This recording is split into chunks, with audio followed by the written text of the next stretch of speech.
आज टॉपिक है air India. यहाँ गोटे खास टॉपिक एयर इंडिया जे कि 70 रु ऊर्ध्व विदेशी सहर आ 100 रु ऊर्ध्व आम देशर जगह को जड़ित करे।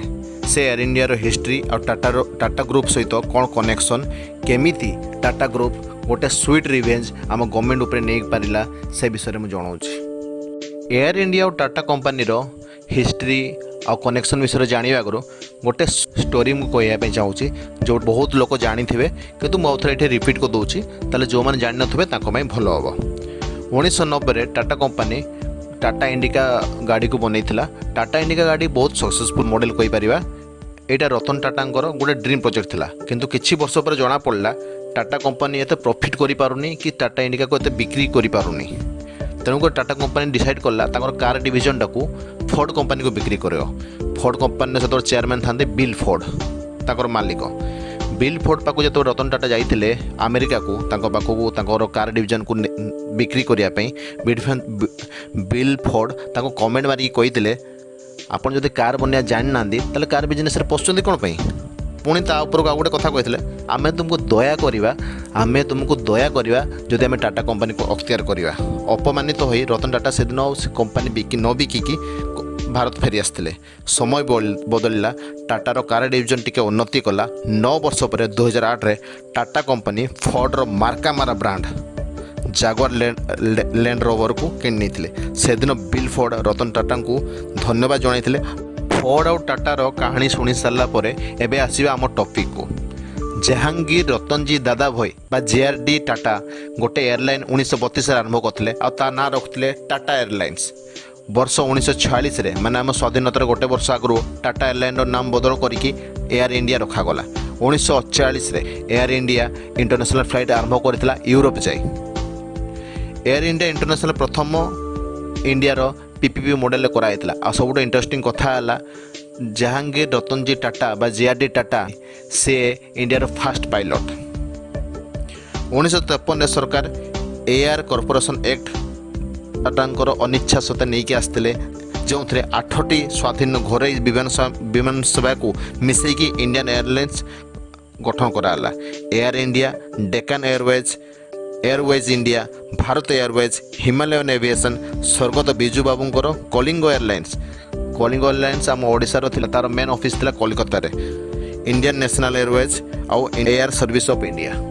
मर्जर पर एयर इंडिया मालिक गवर्नमेंट थिला तथापि जेआरडी टाटा तांकर अधा समय दौले आ पूरा एयरलाइन को मैनेज करते से गवर्नमेंट ठारू गोटे टंका सैलरी भी नौ न। 1978 रे गोटे विमान दुर्घटना पर सेतेबेलर पीएम मोरारजी देसाई आउ थे जेआरडी टाटा को पदवी हटई देते बिना सूचना देकी। सेतेबेले जेआरडी टाटा को जड़े पचारि आपको केमिति लगुच से कहते I feel as you feel if your favourite child will be taken away.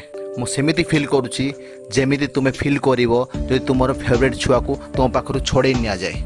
JRD Tata को हटेला पर Indian airlines top management staff माने सब रिजाइन देवा स्टार्ट कर देते आ पायलट माने स्ट्राइक करते। 1980 रे इंदिरा गांधी को सरकार आसला से जेआरडी टाटा को पुणी बोर्ड मेंबर करते। 1986 जाए से सर्विस देते। सेतेबेले Indian Airlines on time performance था 99.4%। एबे रिसेंट डाटा रे सेटा अछि 71.9%। 1953 पर एयर इंडिया खुशी चलुला तार गोटे टाइप मोनोपोली थिला। मोनोपोली माने एक चाटिया राज्य एक चाटिया राज थिला। आराम रे सबुआडे बिजनेस करुला भल प्रॉफिट करुला। छोट सहर गुड़ा को पचार नाला से बड़ बड़ सहर गुड़ा ऑपरेट करुला। 1990 रे इकोनॉमी को बूस्ट करने सरकार ओपन स्काई पॉलिसी नहीं आसिले जो सरकार पुणी प्राइवेट एयरलाइंस गुड़ा को एलाउ कले।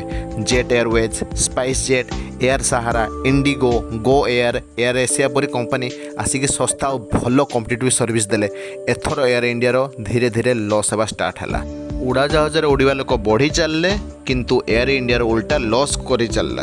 2020 रे एयर इंडिया मार्केट शेयर मात्र 11% थिला जोठी सस्ता सर्विस दौथवा इंडिगो भली कंपनी पाखापाखि 50% मार्केट शेयर अख्तियार कर सारी। एठी नोट करिया कथा जे एबे भारतर सिविल एविएशन मार्केट बा बेसामरिक विमान बाजार तृतीय सर्वबृहत मार्केट वर्ल्ड रे 2,50,000 मार्केट भैल्यू सह ND1 अटल बिहारी वाजपेयी सरकार 40% शेयर एयर इंडिया बिकापी चाहूले यार लॉस को देखी हेले करि पार नथिले। 2004 ରୁ 2014 जाए मनमोहन सिंह सरकार यूपीए 1-2 रे सरकार किसी डिसीजन नहीं नथिले एयर इंडिया सेमिति लॉस करके चलता। एयर इंडिया उड़ी चलला उधारी बढ़ी चल हालत एमिति जे प्लेन उड़िले प्रत्येक दिन 20-25 कोटी लॉस हुए। छोट सहर जो यात्री संख्या कम अधिक पेट्रोलियम दाम और जबरदस्त कंपटीशन लॉस बढ़े चलला। एबे सुधा भारत में 70टी छोट बड़ विमान सेवा कंपनी बंद हो सारी। एयर इंडिया लॉस को आखि रखिकी मार्च 2018 government CCEA cabinet committee on economic affairs air India 76% बा 76% शेयर बिकिया प्लानिंग करथिले किंतु सेतेबेले कहीं इंटरेस्ट देखि नथिले। पुणी गवर्नमेंट चेष्टा करथिला अक्टोबर 2020 रे सेतेबेले किछि रिलैक्सेशन देकी सेकेंड टर्म चेष्टा करथिला सेतेबेले भी गवर्नमेंट फेल होइथिले। एबे सेप्टेम्बर 2021 रे स्पाइस जेट और टाटा कंपनी आग्रह प्रकाश करथिले एथिरे टाटा कंपनी जीति जाइछि। 8 अक्टोबर 2021 रे Ratan Tata welcome back Air India लेखिकी ऑफिशियली एयर इंडिया को चलाई बोली घोषणा करते। टाटा ग्रुप 18,000 कोटी देकी एयर इंडिया किनिछंती किंतु कथा हला एबे भी एयर इंडिया उपरे 84,000 कोटी टंकार उधारी बाकी अछि। 18,000 कोटी रु 15,300 कोटी उधारी सुजाजीव आ 2,700 कोटी सरकार पाइबे। बाकी 61,562 कोटी धीरे धीरे सरकार आगो को सुझीबे। एबे सुधा सरकार 1,10 कोटी पाखापे टंका पानी पर एयर इंडिया खर्च करछंदी। एबे जानिबा एयर इंडिया रो एम्प्लॉई नाम आ लोगो एसो विषय कौन चर्चा है। टाटा टीम आश्वासन देइछि जे 13,500 एम्प्लॉई को वर्षे जाए चाकरी रखा जिवो तापर 8,000 परमानेंट एम्प्लॉई को वॉलंटरी रिटायरमेंट ऑफर करा जिवो। टाटा आगो को 49% शेयर किंबा ताठर उर्ध्व क्या बिक्री करिपारिबोनी। यार ब्रांड लोगों को कम से कम 5 वर्ष रखा पड़ो। गवर्नमेंट या प्रोविजन देछि एयर इंडिया ब्रांड टाको खराब न करिया। टाटा कंपनी को एयर इंडिया बिक्री कला परे स्टॉक मार्केट रो बिग बुल कहा जाउथबा राकेश झुनझुनवाला को आकाश एयरलाइन परमिशन पाइछि। ता सहित जेट एयरवेज को पुणी थे चालू करने आश्वासन मिली। एथिरू आमे एयर इंडिया को प्रथम राउंड में किणवार कहीं आग्रह न देखाई सरकार को दाम कमाइवाई बाध्य कराइथिला बोली कहि परिबा। पुणी एयर इंडिया को टाटा कंपनी किणवा तांको पई गोटे इमोशनल सहित स्वीट रिवेंज मध्य। सरकार गोटे समय जेडी टाटा को जेमिति बारंबार दुख दौले सेम टाटा कंपनी फोर्डर जागुआर लैंड रोवर भली निज पाखक एयर इंडिया को भी नहीं आस।